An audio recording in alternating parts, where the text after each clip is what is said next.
السلام علیکم۔ اس ویڈیو کو لائک کریں اور شیئر کریں اور ہمارے چینل کو سبسکرائب کریں اور بیل آئکن دبانا مت بھولیے گا۔ شکریہ۔ اعوذ باللہ من الشیطان الرجیم، بسم اللہ الرحمن الرحیم۔ سورۃ المائدہ، سورۃ النساء ہم نے ترجمے کے ساتھ پڑھ لی۔ اب اس سے اگلا سورت کون سا ہے؟ سورۃ المائدہ۔ مائدہ اس کا معنی ہے دسترخوان۔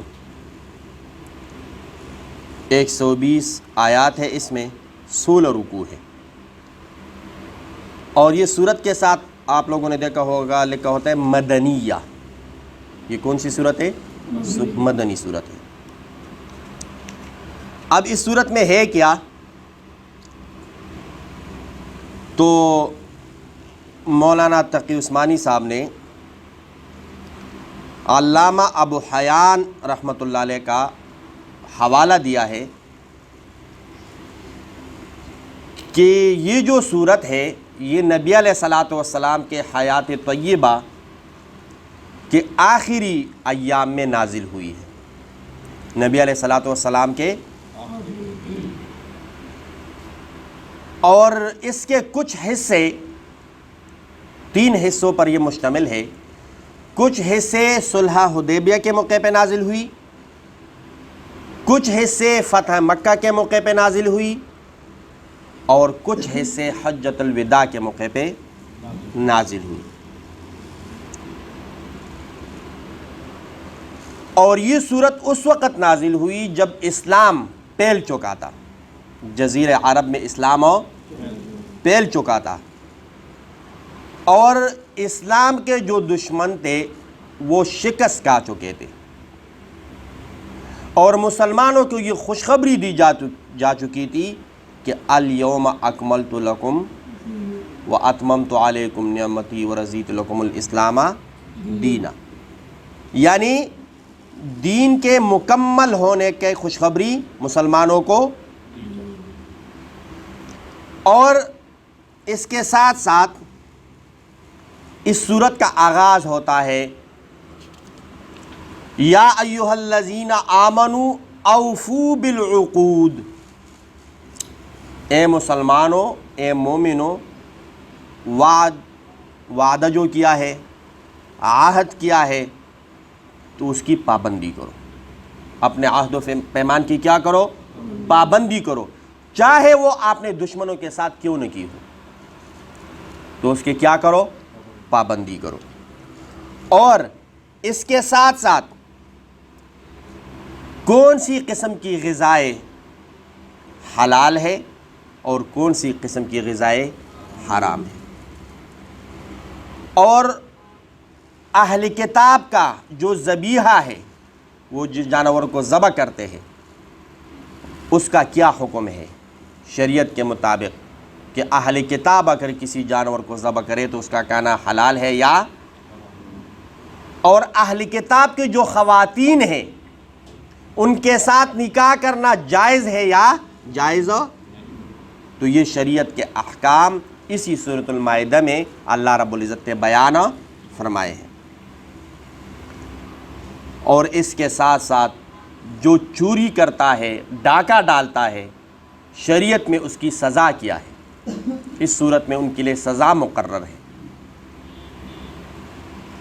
اور ایک مشہور واقعہ جو آپ لوگوں نے سنا ہوگا کہ کسی انسان کو ناحق قتل کرنا کیا ہے؟ گناہ کبیرہ ہے، اور قابیل نے جو حابیل کو قتل کیا تھا وہ واقعہ بھی اسی صورت میں بیان ہو چکا ہے۔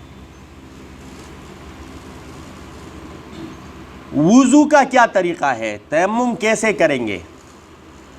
یعنی وضو کے فرائض، تیمم کے فرائض، یہ بھی اسی صورت میں بتائے گئے، اور اسی صورت میں صراحتاً حرام قرار دیا گیا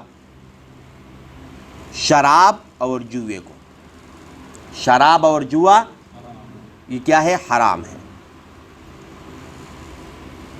اور ایک وعدہ جو یہودیوں اور عیسائیوں نے کیا تھا وہ اپنے وعدے سے کیسے مکر گئے, وعدے کو کیسے توڑا, اس کی تفصیل بھی اسی صورت میں ہے, سورۃ المائدہ.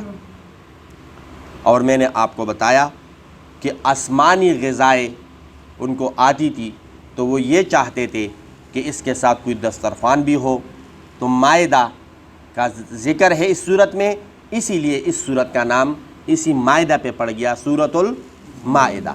جس طرح پچھلا صورت کون سا تھا, سورۃ النساء, اور اس سے پچھلا کون سا تھا, سورۃ البقرہ. تو بقرہ کا لفظ, تو اسی لفظ کو اٹھا کر پوری صورت کا نام بتا دیا. اس کو کہتے ہیں اسم الکل باسم الجز, پورے چیز کو نام دینا ایک اس کے ایک حصے سے. تو اس طرح پورے صورت میں اور بھی ہزاروں الفاظ ہیں, لیکن اس میں ایک لفظ آ رہا ہے مائدہ, اسی مائدہ کو اٹھا کر پوری صورت کا کیا بنا دیا, نام بنا دیا. تو برکت کے لیے پہلی آیت کا ترجمہ پڑھ لیتے ہیں. یا ایھا الذین آمنوا, اے ایمان والو, اوفوا بالعقود, وعدوں کو پورا کرو, عقد کو پورا کرو. احلت لکم بہیمۃ الانعام, حلال کر دی گئی ہے تمہارے لیے چوپائے, حلال کر دی گئی ہے تمہارے لیے چوپائے یعنی مویشی. اب چار پاؤں والے تو کئی چیزیں ہیں جو حرام ہیں, لیکن وہ جو مویشی ہے یا مویشیوں کے مشابہ ہے, جس طرح گائے, بیل, بینس, بکری, دمبا, یہ پالے جاتے ہیں نا, تو یہ حلال ہے. اور اس کے مشابہ جیسے ہرن یا جنگلی گائے, تو وہ اس کے مشابہ ہے, تو یہ بھی کیا ہے, ہاں حلال ہے. الا ما یتلا علیکم, مگر وہ چیزیں تمہارے اوپر حرام ہے جس کی تلاوت کی جاتی ہے تمہارے اوپر. کئی چیزیں اس میں مبہم ہیں, میں نے تفصیل نہیں بتایا, صرف صورت کا خلاصہ بتا دیا. اسی آیت کو کل انشاءاللہ دوبارہ تفصیل سے بتا دیں گے. تو اگلے آ رہا ہے صورت میں کہ کون کون سے جانور حرام ہیں, کون کون سے حلال ہے, وہ تفصیل سے بیان کریں گے. شکار کا کیا حکم ہے, اور کس حال میں شکار کر سکتے ہیں اور کس حال میں شکار نہیں کر سکتے. اور بعضی جانور ایسے ہیں کہ وہ لوگ اس کے وہ کان چیر دیتے ہیں یا کوئی گلے میں کوئی چیز ڈال لیتے ہیں, پھر اس کو وہ حرام سمجھتے ہیں, کیا وہ حرام ہے یا نہیں. اور قربانی جو وہاں پر ہم حج کے لیے جاتے ہیں, قربانی کرتے ہیں, تو وہ ساری تفصیل انشاءاللہ آہستہ آہستہ تفصیل سے بیان کریں گے. اللہ رب العزت جس طرح ہم نے پچھلی صورتوں کو صحت اور تندرستی کے ساتھ پائے تکمیل تک پہنچایا ترجمے کے ساتھ, اللہ توفیق دے کہ اس سورۃ المائدہ کو بھی ہم صحت اور تندرستی کے ساتھ پائے تکمیل تک پہنچائیں.